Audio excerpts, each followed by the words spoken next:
Olá, sejam bem-vindos e bem-vindas a mais um programa do Evangelho de Marcos. Hoje nós vamos entrar no capítulo 4, vamos estudar aí do capítulo 4, versículo 1 até o versículo 24, a primeira parte do capítulo 4. Estamos aqui entrando nas parábolas dentro do Evangelho de Marcos. Na verdade, nós temos dois grupos de parábolas dentro desse Evangelho. O primeiro grupo é esse, do capítulo 4, versículo de 1 a 36. Hoje vamos fazer até o versículo 24. E o segundo grupo é do capítulo 13, versículo de 1 até 37. O segundo grupo ele tem características mais apocalípticas e esse aqui de trazer esperança frente aí a momentos difíceis que os cristãos estão vivendo aí quando Marcos está escrevendo o seu evangelho. Até agora, o Marcos nos apresentou um Jesus que tem a sua autoridade em suas ações libertadoras, que a prática de Jesus ela é uma boa notícia, ela é um evangelho para os marginalizados, é uma preocupação para as lideranças civis e religiosas da época de Jesus, principalmente os escribas, e essa mensagem de Jesus não é compreendida pela sua família. Agora nós vamos entrar então nas parábolas. Para entender a primeira parábola, que é a parábola das sementes, do semeador, é necessário entender o contexto que Marcos está escrevendo. Marcos escreve no final dos anos 60, os cristãos estão sendo perseguidos, muitas tribulações, a guerra judaica contra Roma está se armando. Então, muitos obstáculos para que o cristianismo, nesse momento, cresça. Não esqueça que o cristianismo é chamado de o caminho. Isso vai ficar muito claro nessa parábola. Então, a sensação é que o reino de Deus não está acontecendo. Fica muito claro nessa parábola um sentimento de frustração. Quer dizer, o nosso compromisso, o nosso discipulado com Jesus está tendo pouco resultado. É essa sensação que esses cristãos estão sentindo nesse momento. Então essa parábola foi escrita para animar e para ser uma crítica também ao sistema que Jesus criticou tanto.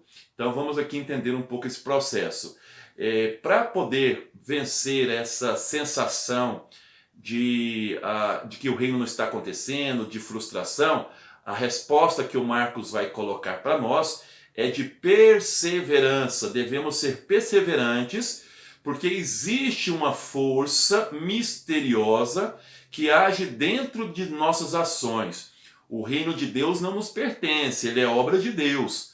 Nós somos apenas agentes lançando a semente, mas quem vai fazer que o reino aconteça é o próprio Deus. Portanto, é ter primeiro perseverança, depois ter fé que as coisas vão acontecer e por fim a ideia de compromisso. Precisamos ter compromisso com esse reino. Isso é muito importante para que a gente entenda aí todo esse processo aqui dessa parábola dos semeadores.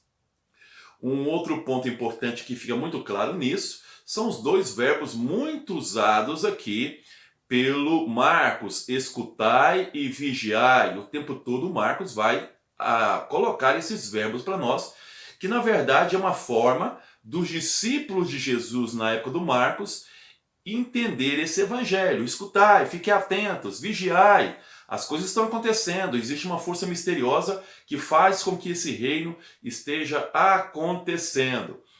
É interessante também observar que através das parábolas, tanto Jesus como Marcos que escreve, está nos mostrando que o reino de Deus ele se realiza na história. E como ele se realiza na história é também um dado importante. Jesus Cristo, como é um homem da Galileia, um homem da zona, vamos dizer, rural, né, um camponês, Jesus então vai usar sementes, né, como exemplos da sua parábola. Ele vai usar as imagens que ele tem, né, e também que aquele povo tem mais como imagem sagrada, caras a eles. Há imagens aí das sementes e da terra. Então trata-se de essas parábolas do capítulo 4, trata-se, né, ou tratam-se, na verdade trata-se porque é uma parábola, aí de uma sabedoria de camponeses né, que vivem da terra. Então é um dado interessante. Podemos até aqui dizer que essa parábola ela é revolucionária, porque como o homem depende do plantio, eles rezavam para que as sementes dessem pelo menos 7 por 1, e quando você vê aqui as perspectivas de 30, 60, mas até 100%, o Evangelho está dando um sinal maravilhoso, que o reino de Deus não quer ninguém vivendo na opressão. 100% das sementes quer dizer aí que o reino de Deus ele se instaura querendo romper com todas as relações de opressão que existem no mundo e que existia na época de Jesus. Quando Marcos escreve essa parábola, né, olhando para a referência de Jesus, é possível que ele está usando aqui dois textos. O primeiro é o Shema, porque nós temos amar a Deus com o coração, com a alma e com todas as forças, 30, 60 e 100%.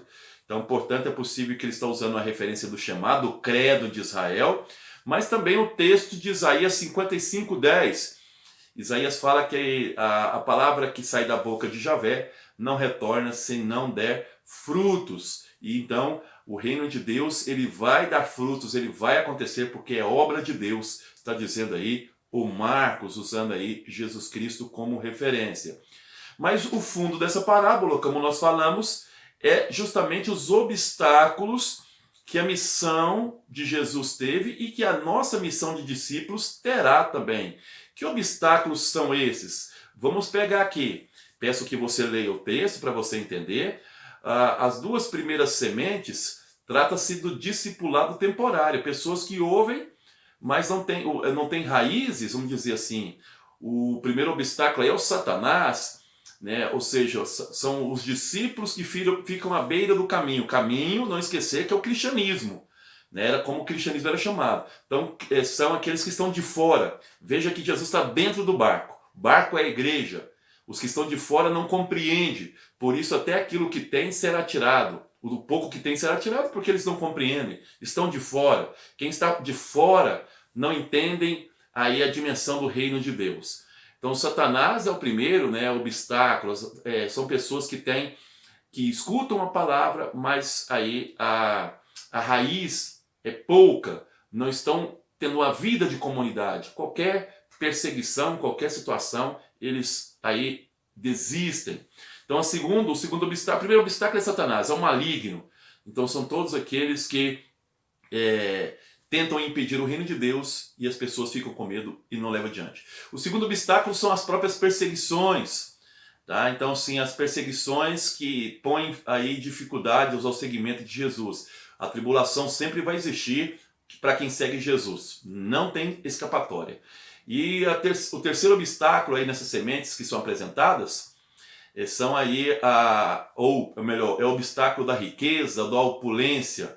Não esqueçamos que Marcos, o único discípulo que foi chamado e não aceitou ser discípulo foi o jovem rico. Isso está lá em Marcos capítulo 10, versículo 17 a 22. Portanto, na época do Marcos, 3 obstáculos dificultavam ser discípulo de Jesus. Satanás, ou seja, os discípulos que ficam fora, aqueles que ficam fora e impedem o reino de acontecer, as perseguições e também aí a opulência ou a riqueza. Então, o Marcos vai falar de sementes que são jogadas no caminho, sementes que crescem com espinhos em terrenos pedregosos, mas tem sementes que são lançadas e caem em terrenos bons.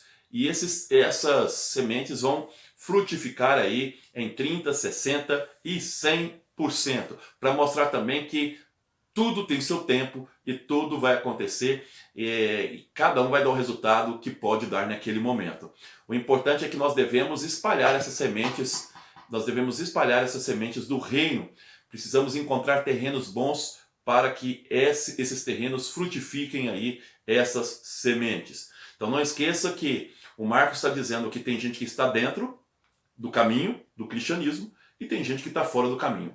Jesus está dentro do barco e a multidão está fora. Então essa metáfora é muito interessante para que o Marcos diga: aqueles que estão fora realmente são as sementes que não encontraram aí um terreno bom. Os que estão dentro são aquelas pessoas em que foram encontrar, são corações, são terras boas em que as sementes foram lançadas, e que os discípulos têm que saber que isso vai acontecer também quando for aí pregar, quando forem anunciar o evangelho, tá bom? Podemos dizer ainda, então, para a gente concluir essa parábola, que um outro paralelo, que as sementes que não deram certo, podemos dizer que existe uma sociedade injusta, tá? Satanás. E essa sociedade injusta quer manter os seus privilégios. Outros são apenas fogo de palha, né?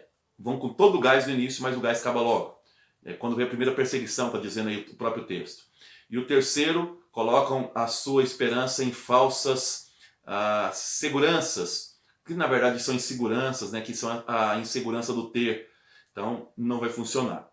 Então o que Jesus propõe, e o Marcos também vai propor, para os cristãos que estão desanimados, que estão frustrados por não perceber que o reino está crescendo, é paciência e esperança. Veja bem que Jesus e Marcos, eles falam que uma pequena sementinha de mostarda vai se tornar aí uma grande árvore. Então, ou seja, é necessário que vocês entendam que nesse sistema de desigualdade, pequena semente, ainda existem esperanças de que o reino vá acontecendo, mesmo que você não perceba, porque a semente cresce dia e noite e você já não faz mais nada a não ser lançar a semente. É isso aí, um abraço, até o próximo programa.